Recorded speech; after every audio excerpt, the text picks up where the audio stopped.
This is Van, one of Europe's best Rammstein tributes, and I'm their sound engineer.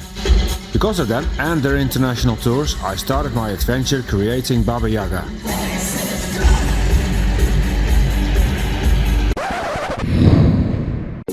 As you could have seen in the previous episodes, we've had our share of bad luck, but after a little over 2 months, we were back on track. Not quite. I had to break my ankle on a motorcycle, which cost me some more months. Fortunately, I was in good company and had good supervision during my recovery, until I had enough of laying in bed for way too long. Get on with it! But where do you start?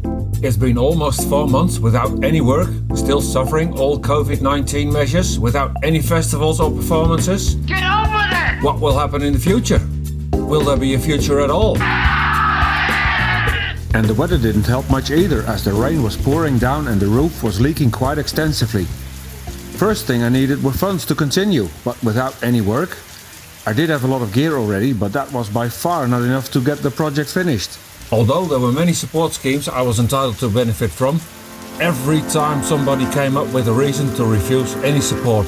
I was getting more and more frustrated, and in the end I wrote a very angry letter to the bank, who were functioning as the gatekeepers of those benefits. And that worked, so finally I could get on with it! Right, the roof hatches were leaking and it was also quite difficult to get them fully opened, so those were top of the list. Later we discovered that the front of the roof was very poorly plastered with some type of polyester. We solved that with glass kit, Sikaflex and a special rubber kind of paint.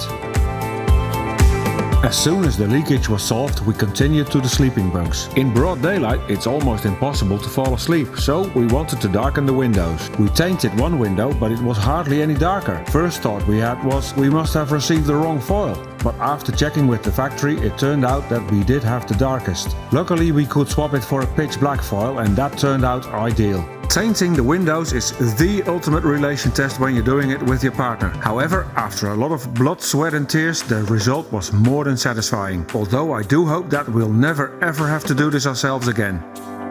To get the right feeling, I blocked the front window with a few blankets, making it completely dark inside, and the only light you could still see was coming through the blankets. This is how the toilet should look like. And this is ours. I knew it was broken, but I don't think it can be repaired anymore, so we'll get back to that later. Before I was up and running again, I already ordered the first few parts to get USB power in every bunk for charging phones and other portable gear. Creating these cables turned out great with binding posts and cable eyes. Especially with this hydraulic clamp I bought, making it a neat and tidy cable layout.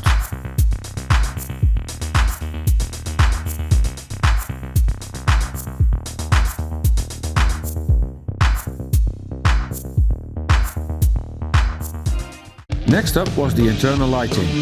Normally there were two options, daylight, nightlight or off. But because I took the ceiling out, the standard lights also were removed, and I wanted to install LED strip. So you take the wires of both day and night lighting, connect them to a dimmer and you're done, right? Wrong. Turned out the dimmer didn't work as expected and I had to make quite a difficult connection plan. But in the end it worked.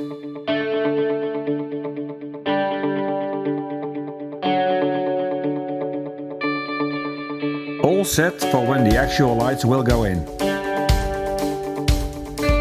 While she was ready for our first tour, I was still working hard to get the new ceiling in. To mount the wooden plates I needed 3 to 4 hands, but because I didn't have help all the time, I bought some stands to keep them in place while I was screwing and gluing the plates to the ceiling. After a while, it started to look really tidy, and once the ceiling was finished, it was time to start with the separation walls between the bunks and the lounge. That turned out to be a challenge. I spent almost an entire day to get it exactly to fit. At the moment it's still not perfect, but we do have a perfect prototype, with lots of notes on it. Recognize this bunch from the beginning of this video? Because they put on a really good Rammstein show, they need a lot of equipment. And yes, that does cause some tires to blow up every once in a while.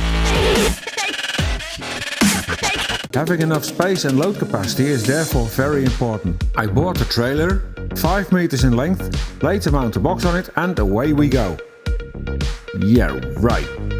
First, the trailer turned out to be more than half a meter too long.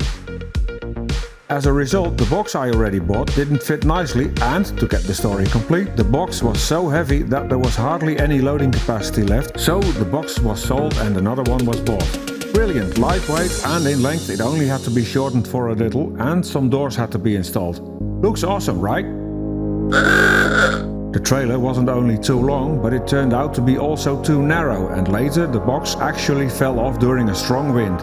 Now go away or I shall taunt you a second time. I need a break. The sun on Milos felt awesome.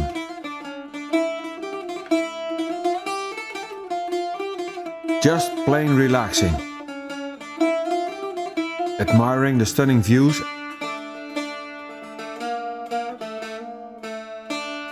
and living the Greek life.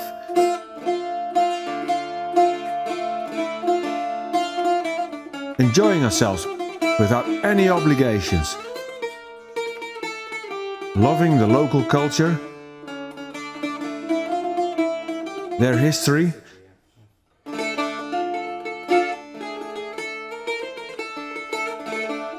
the sometimes surreal landscapes,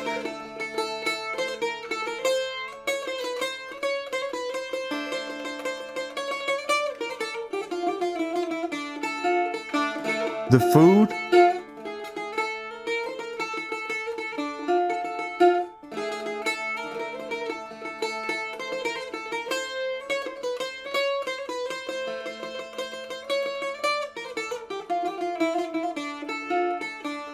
the sea,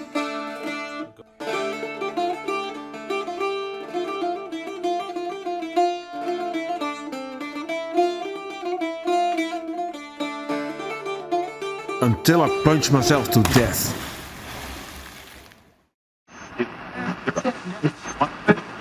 No way! I survived! We were already thinking for a long time that the bus can't stay at home forever. I had been looking at a lot of locations where she could be parked. Just before our holiday I finally found a good place. When we were back, we still kept her for a few more weeks at home, but then, after she had been parked in front of our house for a little over a year, I moved Baba Yaga to a new spot. And no, there wasn't even the slightest little problem. Not even the fire extinguishers fell over. And they didn't blow any foam at all towards me while I was driving.